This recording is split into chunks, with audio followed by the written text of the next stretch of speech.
to Los Angeles, where LeBron James and the Lakers welcomed Portland to town. LeBron unofficially had this year 32 in the league. Just feels that way. Actually, he feels timeless because the talent, the bounce, it just doesn't wane. Out in transition there. LeBron had 12 in the first quarter. 5-point lead for the Blazers in the third. Backdoor pass from Davis to LeBron, and the Lakers are within 3. A few minutes later, the Lakers now up 7. And they've been remarkable when they've led through 3, and they would yet again. LeBron to Davis. Lakers lead by 1 heading into the fourth, but this Blazers team, they have a number of capable scorers. Gary Trent Jr.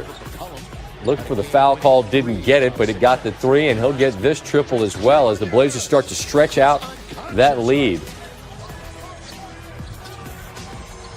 2-point lead for the road team, Montrezl Harrell. 1, 2, and 3 the hard way. Lakers have the lead. Dame Lillard, float game. If Steve were here, he would say on point.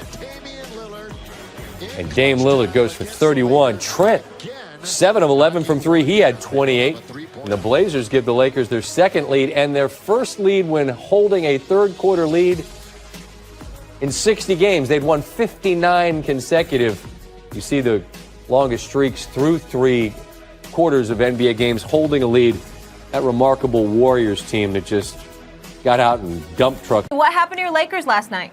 Well, they can't shoot, number one. Number two, let me take that back. Number one is Dame Dollar, Damian Lillard. Yeah, get that one right. Just putting on another show, doing what he's doing. Damian Lillard is the best player in the National Basketball Association right now.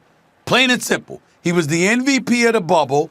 He ended the final 3 games scoring over 30. Okay, averaging about 30 is Damian Lillard.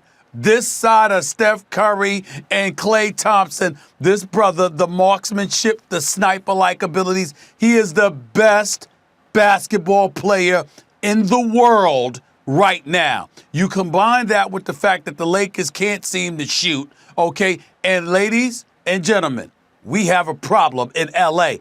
LA's in some trouble. It's just one game, and we understand that. And unlike Barkley, who ridiculously called for a sweep, because that ain't gonna happen, or unlike some folks out there that think that the Lakers are going to lose this series, I think they still may win it in 7, but this is going to be a nail biter. The Blazers are not going anywhere because they've got a great backcourt with one of the great players in the game today who looks like the best player on the planet right now in Damian Lillard. LeBron and those boys are going to have to come up with something to figure out. Hitting 3-point shots, perimeter shots would be one thing. Finding a way to neutralize this brother is another.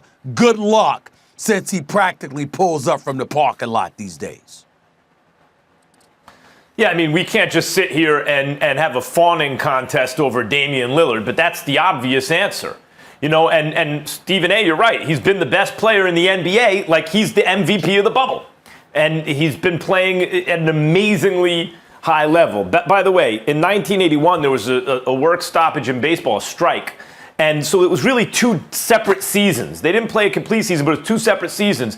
And as I remember, the number 1 seed, so to speak, in baseball, the best ranked team, you know, from the first half of the season and the second half, broken up by the strike, had to play essentially a playing game to see who advanced in the playoffs. And, of course, there's not enough time to do that in this season because the vast majority of the regular season happened pre-bubble. But it is like 2 different seasons right now. We can say that whoever was the MVP in the first half, and we see this, and we're talking Bucks today, obviously, and we're talking Lakers, but we've seen that with this team.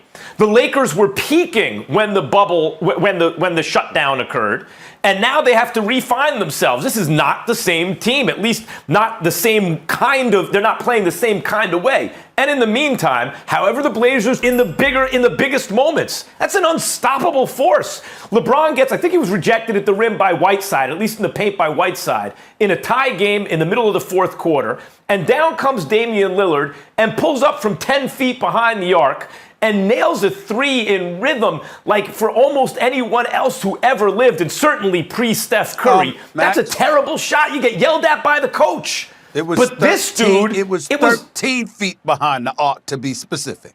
13 feet. 13 feet. By the way, if you take a shot 3 feet behind the arc, that's a deep three, right? You could add 3 feet to the 10 feet I said. It's ridiculous. His finger is on the pulse of the game. Every time you think momentum's going the other way. Remember, they were even talking about on the broadcast, the Portland looks gassed and the Lakers are coming on. It felt like, okay, here comes LeBron. He's got AD. Danny Green, if he gets a little hot. And Damian Lillard said, nope, Dame time. And Danny Green's got to hit shots, no question. He's their three-point specialist on this team, and he's not doing that. But Damian Lillard is the answer right now. And he's the best player in the world. You're right. Well, listen, the reason why I felt wholeheartedly, remember we asked the question yesterday, Max, what was the best chance? The Lakers, the Portland winning the series or the Lakers sweeping? And I said it's Portland winning the series because there ain't no way in hell they're getting swept. You saw them swept in the Western Conference Finals, the very next playoff series. We see they're going to get swept again with the way Damian Lillard is rolling. Hell no, that ain't happening. But let me take a moment to call out the Lakers. Did not tell you. It's not about what Anthony Davis does, it's how he does it. Anthony Davis had 28 points, 8 of 24 shooting, minus 20 on the court. Come on, you got those pretty please with sugar on top. I mean, just do something. 0 for 9 shooting in 29 minutes. And Alex Caruso, listen. Hey, listen, just because there was once a movie, White Guys Can't Jump, and he defies that because he clearly can jump, doesn't necessarily mean he can play. And I'm not saying he can't play because I like Alex Caruso, but he was 1 of 6 from the field in 29 minutes. Why am I bringing that up? I mean, damn, Deion Waiters 1 minute, J.R. Smith 0. I mean, come on, Frank Vogel, you can't put them in. You ain't getting perimeter shoot from anywhere else. Can you try those brothers? Pretty please. Deion Waiters and J.R. Smith has shown an ability to get streaky and hit perimeter shots and three-point shots. Fast start. What did you see change on the floor from that point for the first quarter? Both teams just settled in. We knew we played a very good team. So we knew it wasn't going to be a blowout tonight, and we had to win the game throughout 48 minutes. So we got out to a really good start, but both teams settled in and just came down to execution. Did you see anything with the different in this game from the last couple, LeBron? Anything different on the floor with the way you guys were flowing? No, I thought I thought we had some great looks. That didn't go down for us. That actually went down for us last couple games, especially Kuz's looks. He had some great looks tonight, and I think the one that he made by their bench was the toughest one out of all the shots that he had. And we had some good looks around the rim that didn't go in, and they capitalized off some of our mistakes that we had offensively. Thanks. LeBron, Frank said that he didn't feel like the team got enough good looks for Anthony. He thought it was more on the team and getting him incorporated than anything Anthony did. What did you make of AD's night? We always got to do a better job of finding him, looking for him, and that's on us.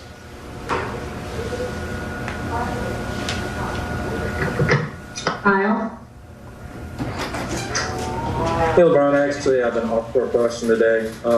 You said before that you had to kind of expect the unexpected in 2020. When you think about, what you've done this year, had to adapt with I Promise and More Than a Vote. What are sort of your lessons and takeaways from 2020 and how it's forced you to evolve those efforts? That no matter what's going on, you can always still make an impact. No matter, the world has literally been completely shut down for months and months and months, and but I've been able to, and my team been able to still try to hit home in our community, still try to make an impact. Obviously, keeping in mind, COVID and everything that's going on with the pandemic, but just trying to be as proactive, as trying to be as resourceful. trying to be as inspirational and also continue to empower people like we were able to do with more than a vote, getting people out to understand their power, that they have their power and their right, rightfully so. Even through a global pandemic, you can still make an impact for the greater good. Last two questions. Dan? LeBron, you guys are going to head out on a road trip for the first time. I mean, the preseason, I guess. But what's it like to get ready to travel the country right now? And also, I guess, from a basketball standpoint, how unique is it going to be playing these kind of couplets, these little mini series against teams, the way you're going to do here in San Antonio, Memphis? Well, it's going to be different. It's going to be very challenging just to hit the road, which we haven't done much. I mean, obviously the Phoenix trip, but, it was a preseason game. You didn't want to put too much into it. But, now this is the kind of, it's the real deal where all the games count. So it's going to be very different, we believe, going down to Texas and then headed to Tennessee. We'll see what, counties are, what's the rules and regulations in certain counties compared to ours. But more importantly, just trying to stay safe, stay healthy, so we can be available for the games, and go out and play our game.